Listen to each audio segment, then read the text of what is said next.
देश के सबसे ज्यादा संवेदनशील राज्य में हो रहा है सबसे बड़ा घोटाला।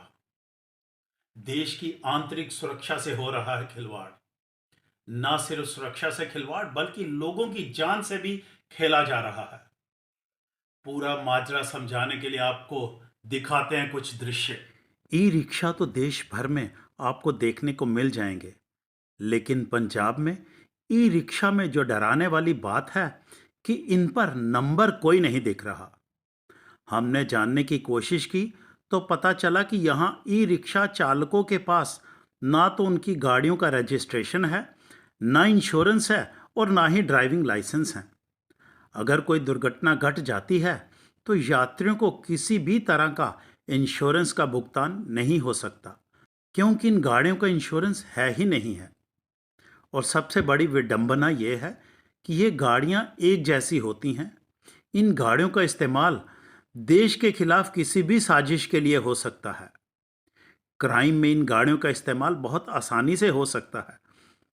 और सबसे खतरनाक बात यह है कि पंजाब जैसे प्रदेश में जहां पाकिस्तान स्पॉन्सर्ड आतंकवाद रोज सर उठाने की कोशिश कर रहा है, वहां इनका इस्तेमाल आतंकवादी गतिविधियों में भी हो रहा हो सकता है। पंजाब में इस समय पाकिस्तान की तरफ से ड्रोन से हथियार और ड्रग्स रोज भेजे जा रहे हैं। उनको लाने ले जाने में इन गाड़ियों का इस्तेमाल हो रहा हो सकता है। आप ये समझिए कि ना सिर्फ ये बिना रजिस्ट्रेशन के गाड़ियां यात्रियों की जान के लिए खतरा हैं, बल्कि देश की सुरक्षा के खिलाफ भी इनका बखूबी इस्तेमाल हो रहा हो सकता है। आप समझिए किस बारूद के ढेर पर बैठा है हमारा देश, और पंजाब सरकार आंखें मूंदे बैठी है। मेरे साथ एक और ई रिक्शा है जिसमें नंबर नहीं लगा है, हालांकि नया लग रहा है।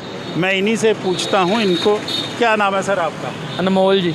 अनमोल? हाँ जी। अनमोल जी, कब से चला रहे हो ये आप? ਆਪਾਂ ਨੂੰ ਹੋ ਗਏ ਜੀ 15 दिन हो गए जी। दिक्कत नहीं आती? हाँ जी। कोई मतलब नंबर प्लेट के बिना कोई परेशानी नहीं आती? ਪਰੇਸ਼ਾਨੀ ਤਾਂ ਹੈ ਹੀ ਆ ਜੀ, ਸਗੋਂ ਨੰਬਰ ਪਲੇਟਾਂ ਲੱਗਣੀਆਂ ਚਾਹੀਦੀਆਂ ਵਾ। ਸਾਡਾ ਫਾਇਦਾ ਹੈ ਇਹਦੇ 'ਚ, ਨੁਕਸਾਨ ਨਹੀਂ ਹੈਗਾ। ਕੀ ਫਾਇਦਾ? ਜਨਾ ਖਾਣਾ ਚੱਕੀ ਫਿਰਦਾ ਆ, ਬਾਅਦ 'ਚੋਂ ਰਿਸਪੌਂਸਿਬਿਲਿਟੀ ਵਾਲਾ ਬੰਦਾ ਚਲਾਊਗਾ ਨੰਬਰ ਪਲੇਟ ਜਿਹਦੀ, ਕੋਈ ਘਰੇਲੂ ਬੰਦਾ ਹੀ ਚਲਾਊਗਾ ਨੰਬਰ ਪਲੇਟ ਵਾਲੀ ਗੱਡੀ। ਹੁਣ ਜਨਾ ਖਾਣਾ ਚੱਕੀ ਫਿਰਦਾ ਆ, ਜਿਹਦੇ ਕੋਲ ਨੰਬਰ ਪਲੇਟ ਨਹੀਂ ਆ, ਕਿਸੇ ਨੂੰ ਕੀ ਪਤਾ ਡਰਾਈਵਰੀ ਆਉਂਦੀ ਹੈ ਜਾਂ ਨਹੀਂ ਆਉਂਦੀ। ਪਿੱਛੇ 4 ਬੰਦੇ ਬੈਠੇ ਆ, ਸੱਟ ਆਪਣੇ ਵੀ ਲਾਊ, ਅਗਲੇ ਦੇ ਵੀ ਲਾਊ। लुधियाना रेलवे स्टेशन के बाहर ये एक व्यवसायी हैं राजन अरोड़ा जी। इन्हें भी काफ़ी इन चीज़ों की जानकारी है। मैं इनसे भी पूछना चाहूँगा, सर ये रजिस्ट्रेशन क्यों नहीं होती थी? रजिस्ट्रेशन इनकी इसलिए नहीं होती कि उन्होंने ये वो बेचने थे।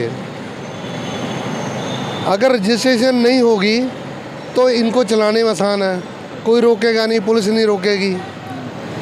जिनके पास बेचारों के पास रजिस्ट्रेशन है वो पकड़े जाएंगे, ये चाहे कुछ भी नहीं करें।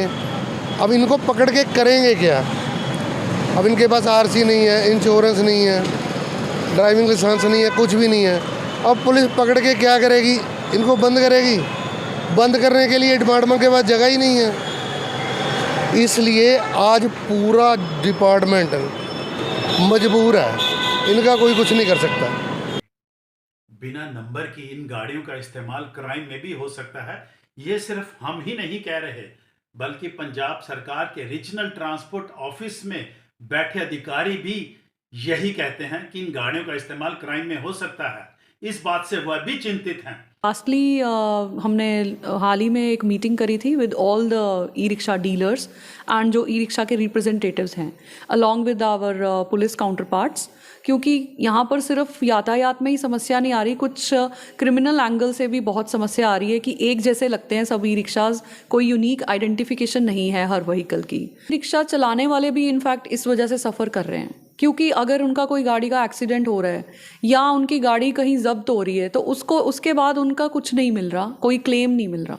तो ये हमने हाईलाइट किए हैं इश्यूज और उनको बोला है कि इसकी इंपॉर्टेंस यहीं से पता चलती है। It is a two way thing, आपको भी इसका बेनिफिट होगा और हमको भी। और बाकी लॉ है, लॉ इन्फोर्स करना ज़रूरी है, इट्स आर ड्यूटी। एंड इस कारण हम चालान भी कर रहे हैं उनके, ट्रैफिक पुलिस काफ़ी चालान कर रही है। अब वो चालान की अमाउंट इतनी ज़्यादा बन जाती है कि फिर दे आर डेली वेजर्स एक तरह से, और फिर वो उनका ये इशू रहता है कि हमारा बहुत ज़्यादा चालान हो रहा है, इतना तो हमारा अर्निंग भी नहीं है।